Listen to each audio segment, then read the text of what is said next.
오늘 우리에게 주실 하나님의 말씀은 창세기 8장 6절에서 12절까지의 말씀입니다. 40일을 지나서 노아가 그 방주에 낸 창을 열고 까마귀를 내어매 까마귀가 물이 땅에서 마르기까지 날아 왕래하였더라.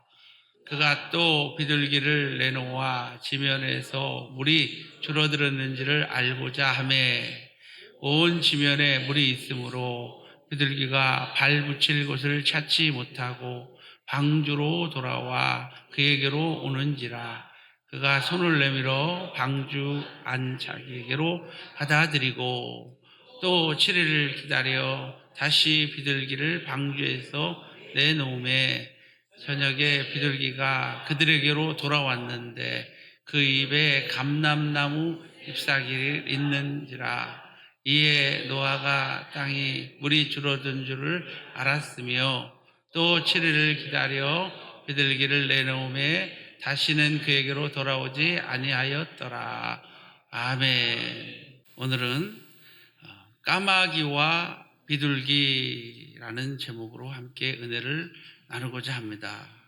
자, 오늘 본문의 내용은 노아 때에 홍수가 나는 내용을 담고 있습니다. 방주를 갖다가 120년 동안 지었습니다.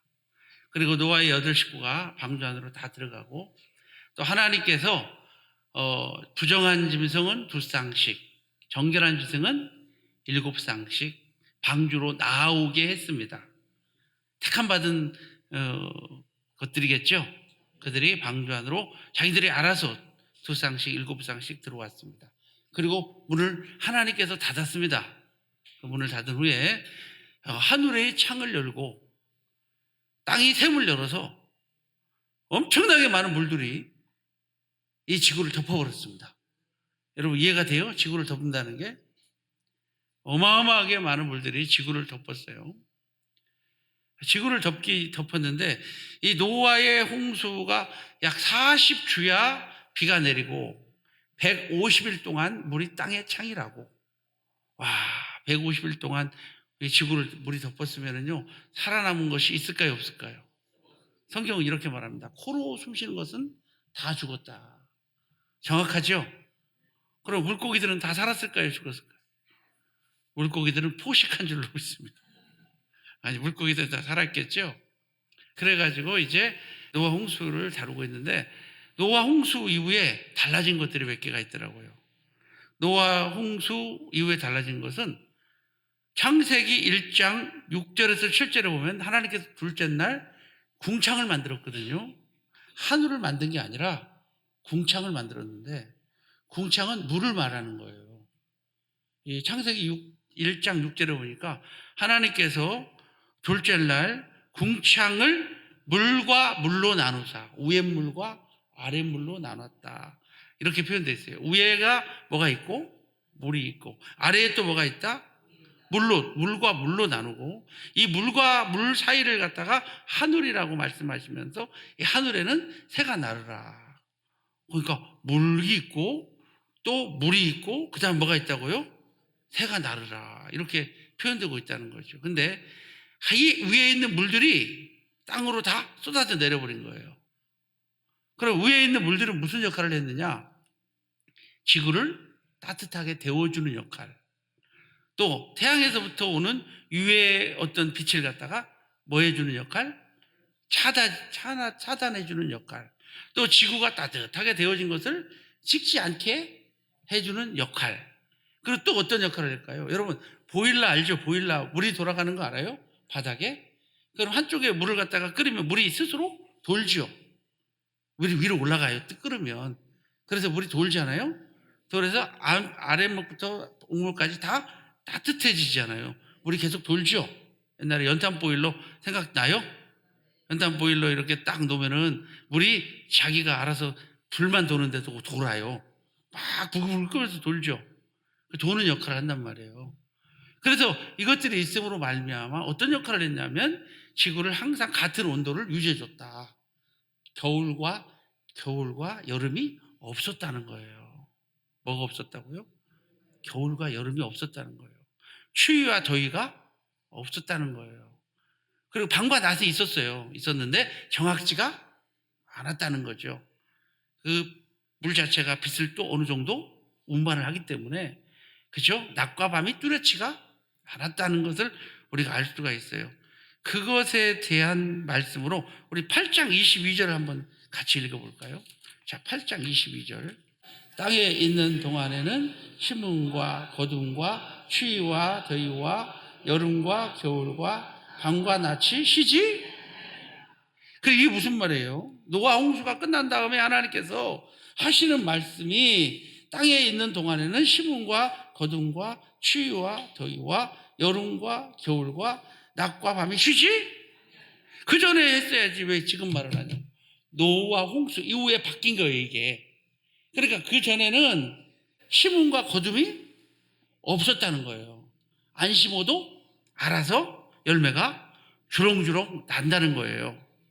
그 다음에 추위가 없었다는 거예요. 더위가 없었다는 거예요. 겨울이, 여름이 그냥 봄, 가을만 있었다 생각하면 될 것 같아요. 봄과 가을 정도 있었을 것이다. 그래서 아열대성이었을 것이다. 추정할 수가 있는 거죠. 근데 그때에 위에 있는 물들이 하루를 쏟아져 내리면서, 그리고 나중에 150일 동안 창이라고 슬슬 이제 증발했잖아요. 그래서 땅이 드러났는데 그전에는 지구가 더 훨씬 지금보다 넓었을 것이다. 바닷물이 별로 없었을 것이다. 근데 지금의 바다는 바다가 더 많아요? 육지가 더 많아요? 바다가 훨씬 더 많죠? 그때는 아마 일본하고 우리나라가 이렇게 붙어 있어가지고 아마 걸어서 다녔을 것이다. 여러분, 산꼭대기에도 여러분 물고기 사는 거 알아요? 그거 어떻게 산대요, 물고기가? 네? 어떻게 올라갔대요? 가물어가지고 물이 쫙 빠졌어요. 알았죠? 말라버렸어요. 그 다음에 또 올라가면은 물이 생기면 또 물고기 또 살아요. 그 물고기 어디서 왔을까? 그렇죠. 하늘에서 내려왔다고 이렇게. 예, 물오름이 올라가가지고 이렇게 물이 위에서, 하늘에서 뭐가 떨어진다고요? 고기가 떨어진다. 얘기 들어봤죠? 예, 그런 어떤 현상이 있어요. 그러니까 여러분 인터넷에 보면 그거 쳐보면요, 막 운동장만 안에 그러니까 물고기가 가득 찰 때도 있어요. 하늘에서 뭐가 떨어져가지고 미꾸라지 같은. 예, 그런 것을 우리가 벌써 참 하나님께서 희한하게 만들어놨어요. 모든 것을. 씨라고 하는 것은 소화가 안 되죠. 하나님께서 그렇게 만들어놨대요. 딱 사람이 씨를 먹으면 소화가 안 돼. 새가 먹다가 그걸 갖다가, 새는요 재밌는 게 원래 날아가면서 싸요. 뭐 하면서 싼다고? 여러분 그거 몰라요? 자동차 타고 가다가 뭐가 톡 떨어졌어요. 뭐예요? 날아가면서 싸죠. 그 안에 뭐가 들었어요? 씨앗이 들어있어요. 그러면 거기서 또 낙이. 하나님께서 그냥 만들어 놓은 게 아니더라고요. 너무너무 온유하게 오묘하게 만들어 놓으셨던 것을 우리가 볼 수가 있어요. 그래서 하여튼 간에 물이 위에 있다. 땅 위에 있지 않고 물이 위에 있었다. 근데 그 물이 노아 홍수 때 어떻게 됐다? 쏟아져 내려요. 샘들이 물을 열어가지고 그냥 꽉 물이 지구를 덮어버렸다. 그런데 이제 하나님께서 샘을 여셔서 다시 물이 땅속으로 뭐하게 하고 들어가게 하고. 그게 뭐예요? 지하수. 뭐라고요? 지하수. 그리고 나서 지구의 한쪽이 생겨나기 시작했는데, 그래서 지금은 지구의 땅이 좁고 바다가 더 많은 형태로 만들어졌다. 그리고 그때에 위에 있는 물층이 궁창이라고 그랬죠? 창세기 1장 6절을 보면은 위에 물과 아래 물로 나누시고 그걸 궁창이라 칭하시고, 나와요, 안 나와요? 근데 위에 물들이 밑으로 쏟아져 내려 버려가지고 이제 밑에 있는 지하수로 빨려 들어가고 남은 물들이 어느 정도 증발하고, 그리고 무시 드러난 것이 오늘 지금의 지구의 모습이다. 그때 위에 물들이 깨지면서 생긴 게 뭐냐면은 북극과 남극의 빙하예요. 뭐라고요? 빙하. 그러니까 햇빛이 안 들어가는 쪽은 뭐가 되는 거예요? 얼어버리는 거죠. 이해가 되죠? 그때부터 이 남극과 북극이 생긴 거예요. 근데 신기한 것은 남극과 북극에 화석 알죠? 그 화석이 나오는데 그 화석을 연구해 보면 다 아열대성 식물이 나온다는 거죠. 그게 너무너무 신기한 거죠. 그럼 북극에 무슨 아열대 식물이 왜 나와? 그것은 그때의 아열대성 식물들이 뭐 하면서? 얼어버리면서 그 얼음 안에 그대로 보존되고 있는 거예요. 그런 것들을 보면은, 그 노아 홍수 때 이런 일이 있었구나라는 것을 우리가 추정해 볼 수가 있고요. 그 전까지는 밤과 낮이 뚜렷이가 않았고, 심음도 거둠도 없었고, 아니, 그렇잖아요. 그리고 여름과 겨울이 없었고, 추위와 더위가 없었는데, 이것이 뭐 하지 않으니라? 쉬지 않고 계속 반복된다고. 그 말씀은 오늘까지도 이루어지고 있어요. 그리고 또 한 가지 바뀐 게 뭘까요? 그때 바뀐 것이 인간의 수명이요, 120년이 되는 거예요. 인간의 수명이 몇 년 됐다고요? 그전에는 거의 인간이 기후변화에 민감하잖아요. 온도 때문에 죽잖아요. 얼어 죽고. 그렇잖아요. 그러니까 열량을 갖다가 많이 섭취하지 않아도 되고, 뭐만 먹어도 돼? 과일만 먹고도 천년을 살았다는 거죠. 그러니까 노아 홍수 이후에 노아는 600살. 그러니까 600살이라고 하는 것은 그 노아 홍수 전에 살았던 날짜가 포함된 시간이에요. 셈과 함과 야벳은 그 수가 점점 줄어들어가는 것을 우리가 볼 수가 있어요. 그래서 나중에는 몇 살이 돼요? 70에서 80이 죽어요. 그리고 아무리 우리가 오래 살아도 인간의 수명은 120년이 되리라. 그리고 또 한 가지 바뀐 게 있어요. 이제부터 너희가 동물을 잡아먹어라. 짐승을 뭐 해라? 그전에는 먹으라고 그랬어요? 먹지 말라고 그랬어요? 먹지 말라고 그랬는데, 이제 짐승을 뭐 해라? 잡아먹어라. 이제 9장에 들어와가지고, 이제 짐승을 너희의 식물이 될 것이다. 자, 우리 9장 3절 시작. 모든 산 동물은 너희의 먹을 것이 될지라. 그전에는 먹을 것이 됐다는 거야, 안 됐다는 거야? 그때는 먹으면 안 되는 거예요. 먹을 필요도 없죠. 뭐만 먹어도 살아요. 과일만 따먹고도, 뭐만 먹어도? 과일만 따먹어도 병 안 걸리고 몇 년 살았다고요? 1000년 살았다니까. 969세까지 살았잖아요. 그죠? 무드셀라 같은 경우에는. 무드셀라가 죽은 후에 노아 홍수가 딱 터져요. 그러니까 노아 홍수 때 무드셀라도 죽었을 걸로 추정할 수가 있어요. 969세가. 무슨 말이 이해되죠? 노아가 무드셀라가 그렇게 오래 살았다는 거예요. 노아가 방주 만들 때까지 살고 있었어요, 무드셀라가. 이해가 되죠? 그렇게 해가지고 우리가 추정해 볼 수가 있다. 그래서 인간의 수명은 몇 살 되고 120년이 되고, 뭐를 먹어야 되고, 동물을 안 먹으면 이제 안 돼. 동물 먹지 않으면 못 살아. 알았죠?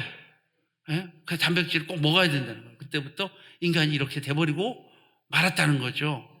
그러니까 기후가 변했고, 그리고 궁창이 없어지고 인간의 수명이 이렇게 짧아지고 말았다. 이게 바로 노아 홍수 후에 일어난 사건들이에요. 자, 노아 홍수 때 물이 150일 동안 땅에 창이라고, 노아는 이제 방주의 문을 열고 물이 감했나 안 감했나를 보기 위해서 뭐를 내보내요? 까마귀 한 마리를 밖으로 내보냈습니다. 까마귀가 밖에 나가서 돌아왔어요? 안 돌아왔어요? 안 돌아왔어요, 까마귀. 그 다음에 7일이 지난 후에 까마귀는 포기하고 뭘 보냈을까요? 비둘기를 내보냈더니 비둘기가 돌아왔어요. 알았죠? 돌아왔어요. 거할 곳을 찾지 못하고, 발붙일 곳을 얻지 못하고, 그가 다시 돌아왔어요. 그리고 또 며칠 지나냐면 7일 지난 후에 비둘기를 내보냈더니 비둘기가 저녁 때쯤 돌아왔는데 감람나무 잎사귀를 물고 돌아왔대요. 그리고 7일이 지난 후에 비둘기를 내보냈더니 비둘기가 땅에 정착한 줄로 있습니다. 이 과정을 통해서 우리가 오늘은 비둘기와 까마귀의 특징을 통해서 함께 은혜를 나누고자 합니다. 이제 둘을 내보냈는데 까마귀와 비둘기의 특징을 우리가 생각하면서 함께 은혜를 나누려고 그러는데, 첫째로 한번 따라합니다. 까마귀는 가버리는 새, 비둘기는 돌아오는 새. 자, 까마귀는 가버렸어요. 은혜도 보답할 줄 모르고. 한마디로 말해서 비둘기는 은혜를 보답하는 새, 까마귀는 배응망덕한 새라고도 볼 수가 있을 것 같아요. 6절에서 7절에 보니까 까마귀는요, 가가지고 왜 안 돌아왔냐면요, 이리저리 돌아다녀요. 왜 날아다녔을까요? 아는 사람. 시체의 눈깔 파먹느니라고. 까마귀는 못 파먹어요? 눈깔이 제일 맛있다고 그러는데요. 맞아요. 이리저리 돌아다녀서 시체 위를, 시체가 많았을 거 아니에요. 아, 그래요? 안 그래요? 시체가 많이 들어오면 뭐 먹느니라고? 그래서 안 들어왔어요. 그래서 이 까마귀는 마귀를 상징하는데 성경에 보니까 마귀의 특징 중에 하나가 이리저리 돌아다니더라고요. 욥기서 1장에 보면은 마귀가 천상회의에 들어왔어요. 하나님께서 너 어디 갔다 왔냐 그랬더니 이리저리 두루두루 다닌다 왔습니다. 그래 여러분도 교회를 갔다가 다녀야 되는데 한 교회만 열심히 다녀야 되는데 이리저리 두루두루 다니면 이게 뭐예요? 까마귀예요. 그러니까 우리는 한 곳에서 충성을 해야 돼요. 그렇죠? 그리고 비둘기는요 갔다가도 돌아와요. 할렐루야. 갔다가도 뭐 한다고요? 돌아온다는 것은 회개한다는 의미예요. 내가 돌이켰다. 내가 회개했다. 내가 하나님 영광을 위해서 돌이키고 하나님 나라를 위해서 살겠다. 이게 바로 비둘기인 줄로 보십니다. 저와 여러분은 가버리는 새가 아니라 이렇게 돌아오는 새. 할렐루야. 하나님의 영광을 위해서 회개하는 그런 멋진 믿음의 성도님들이 다 되시기를 주님의 이름으로 축복합니다. 올 때 감람나무 잎새를 몰고 왔어요. 다시 말해서 좋은 소식을 몰고 왔다는 거죠. 여러분도 좋은 소식을 전하는 사람이 되시기를 주님의 이름으로 축복합니다. 여기서 감람나무 잎은 바로 예수 그리스도를 상징하는데, 감람나무는 누구를 상징한다고요? 예수 그리스도를 상징하는데 바로 예수 그리스도를 전하는 자예요. 저와 여러분도 비둘기처럼 예수님을 전하는 사람 되시기를 바랍니다.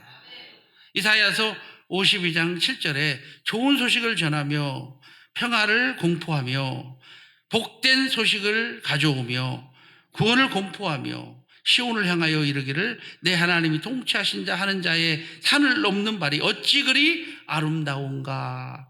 여러분, 복음을 전하는 자가, 그리고 예수 그리스도를 전하는 자가 바로 아름다운 사람인 것을 믿으시길 바랍니다. 그러므로 우리는 은혜를 보답하는 마음으로 예수를 전하고 예수를 증거할 수 있는 그런 믿음의 성도가 되시기를 주님의 이름으로 축복합니다. 우리 예수 전하는 사람 됩시다. 좋은 소식을 전하는 사람 됩시다. 까마귀처럼 돌아오는 도망가 버리지 말고 뭐 하는 자? 비둘기처럼 돌아오는 자, 회개하는 자. 우리가 인생을 살다 보면 잘못할 때가 있어요? 없어요? 때로는 잘못할 때도 많이 있지요. 그러나 우리는 돌이키고 돌아오고 하나님 뜻 안에서 살 수 있는 그런 복된 믿음의 성도님들이 다 되시기를 주님의 이름으로 축복합니다. 두 번째로는 한번 같이 합니다. 까마귀는 부정한 새, 비둘기는 정결한 새. 새 중에서 까마귀와 뭐 이런 것들은 부정하니 먹지 말라. 제일 먼저 나오는 게 까마귀예요. 레위기서 11장 15절, 또 신명기 14장 14절 이런 데 보면은요, 제일 먼저 새 중에 부정한 것은 까마귀가 제일 먼저 나와요. 까마귀는 죽음 있는 곳에 까마귀가 있어요. 뭐가 있는 곳에? 죽음 있는 곳에 꼭 뭐가 날라요? 까마귀가 있죠. 꼭 시체들이 있는 곳에 누가 와요? 왜 온다고요? 여러분, 사극 같은 데 보면은 이게 죽으면 이게 매달아 놓잖아요, 머리를. 그러면 눈이 다 없죠? 못 봤어요? 눈이 없고 이게 핏자국만 있어요. 왜냐하면 누가 파먹어서. 까마귀가 파먹어서. 그래서 마귀는요, 우리의 영적인 눈을 뜨지 못하게 만드는 것 같아요. 그래서 마귀는 우리의 뭐를 파버려요? 눈을 파버려가지고 다시는 영적인 눈을 갖다가 뜨지 못하게 하는 사탄의 역사가 바로 그런 거예요. 그죠? 삼손이가 데릴라 품에 있을 때 블레셋 사람들이 제일 먼저 한 게 삼손이 뭐를 빼버렸다고요? 눈을 빼버렸어요. 그래서 여러분, 가장 큰 축복은 영적인 눈을 뜨는 거예요. 우리 영적인 눈을 뜹시다. 야곱이 하나님 아버지의 축복을 빼앗고 가다가 제일 먼저 한 것은 영적인 눈을 뜬 거예요. 베델에서 영적인 눈이 떠진 거예요. 꿈에 본즉 하늘이 열리고 또 본즉, 이것을 강조하고 있는 거예요. 우리 영적인 눈을 떠야 될 줄로 믿습니다. 까마귀는 부정한 새를 대표하는 거예요. 그래서 까마귀는 시체 위를 날아요. 오늘 본문에 보니까 시체 위를 날아다녀요. 그런데 비둘기는요, 정결한 새예요. 오늘 본문에 보니까 어느 곳 한 곳에 발 붙일 곳이 없어 라는 말이 있어요. 어느 곳 한 곳에 발 붙일 곳이 없어. 우리 믿음의 사람은 세상으로 가고 싶어도 갈 수가 없어요. 왜? 가보니까 어느 곳 한 곳에서 발 붙일 곳이 없어. 이것도 더럽고 이것도 추하고 이것도 안 되고. 우리는 교회 와야 되는 거예요. 우리는 정결하니까. 옛날에는 세상이 좋아서 세상에서 발붙이고 살았는데 예수를 믿고 예수를 알다 보니까 세상에 발붙일 곳이 없는 거예요. 어디 가도 만족이 없어요. 오직 우리는 하나님께 와야 만족해요. 어떤 권사님이 그런, 우리 여행 한번 갑시다 교회에서 그랬더니 그 권사님이 꼭 가재. 왜 그러냐면은 교회에서 여행 가지 않으면 여행 갈 수가 없대. 여행 갈 때도 없고 여행 갈 수도 없고. 할렐루야. 세상이 더럽다는 거예요. 세상과 함께하지 않겠다는 거예요. 우리는 어디만 살겠다는 거예요. 교회에서 신앙생활 속에서 공동체로 살겠다는, 얼마나 그 은혜로워요. 그죠? 우리는 교회 통해서 복을 누리고 교회를 통해서 은혜를 받고 교회를 통해서 행복을 누리는, 얼마나 아름다워요. 이 성도로서 마땅히 그렇게 해야 될 말인 줄로 믿습니다. 우리는 하나님의 교회 공동체로 우리는 살아야지 세상과 단절하고 하나님과 친밀하는 여러분 되시길 바랍니다.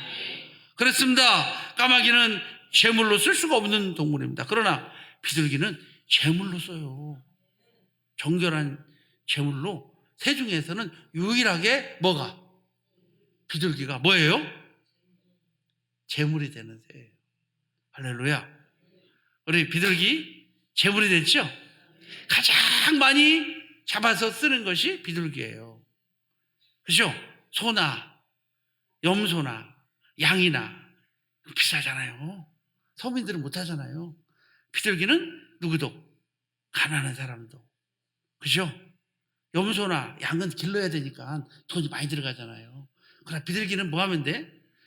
잡으면 되잖아요. 산비둘기, 집비둘기. 그죠?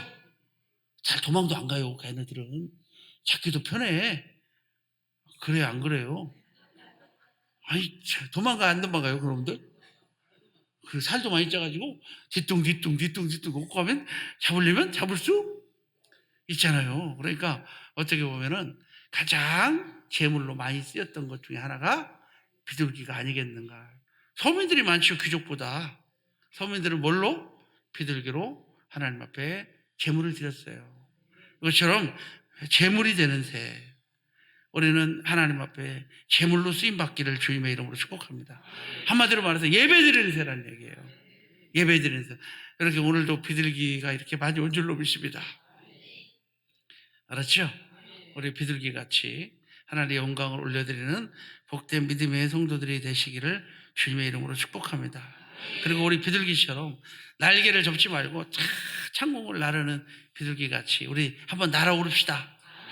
두 날개로 한번 날아오르는 그런 예배의 날개짓, 봉사의 날개짓, 전도의 날개짓, 복음 전파의 날개짓을 한번 해보시기를 주님의 이름으로 축복합니다. 그래서 감람나무 잎사귀를 물고 저들에게도 예수를 전하고 저들에게도 복음을 전하는 복된 믿음의 성도님들이 되시기를 주님의 이름으로 축복합니다. 자, 마지막으로 세 번째로 한번 따라합니다. 까마귀는 분열하는 새, 비둘기는 평화와 화합하는 새. 맞습니다. 여러분, 비둘기는 우리 평화를 상징하고 화합을 상징하고 화해를 상징하죠. 그래서 히로시마에도 평화의 공원에 가면 비둘기가 쫙 있다고 그래요. 뭐를 상징한다고요? 평화와 화해. 비둘기는 싸우지 않나요? 까마귀는요, 싸우죠. 갈매기들도 많이 싸워요. 갈매기들. 예? 해운대 가면은요, 갈매기들이 쫙 한쪽에, 비둘기들 한쪽에 쫙 이렇게 따로따로 놀더라고. 그럼 비둘기들은요, 안 싸워. 근데 까마귀들은 뭐예요? 갈매기들은? 또 까마귀는요, 잘 싸워요. 어떻게 잘 싸우냐면, 독수리하고도 싸우고, 비둘기하고도 싸우고, 근처 가면 뭐 해버려? 막 쪼아가지고, 그런 거 있어요. 비둘기, 까마귀가 얼마나 잘 싸우는지 몰라요. 그러니까, 여러분, 잘 싸우는 사람은 까마귀. 알았죠? 막 까는 사람은 까마귀. 그냥 말로 까버리고, 그냥 발로 까버리고, 그냥 손으로 까버리고. 알았죠? 까버리면 뭐라고요? 비둘기는 맞아주고, 평화를 주고, 지켜주고. 그러므로 올해는 정말로 화합하는 여러분 되시기를 바랍니다. 우리 화합하는 여러분 되시기를 바랍니다. 고린도후서 5장 18절에 모든 것이 하나님께로 났으며 그가 그리스도로 말미암아 우리를 자기와 화목하게 하시고 또 우리에게 화목하게 하는 직책을 주셨으니. 한번 따라합니다. 우리 주님께서 오신 목적은 화목하게 하시려고. 하나님과 내가 뭐하고? 화목하고, 성도와 성도가 화목하고, 우리 옆 사람 보고 당신과 내가 화목하고. 그래야 여러분이 비둘기예요. 까마귀가 되지 말고 뭐가 되자고요? 비둘기처럼 화목한 여러분 되시길 바랍니다.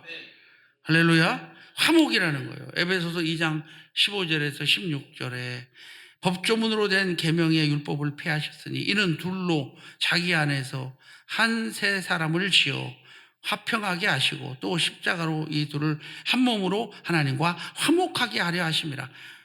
할렐루야. 화평하게 하시고 화목하게 하시기 위해서 우리 주님께서 이 땅에 오신 걸 믿으시기를 바랍니다. 그리고 그 외에도 자, 비둘기는 한번 따라합니다. 순결한 새. 순결한 새. 무슨 새라고요? 순결한 새. 화평과 화목을 상징할 뿐만 아니라 순결을 상징해요. 알았죠? 순결해야 돼요. 비둘기가 뭐가 순결해요? 아니에요. 순결해요.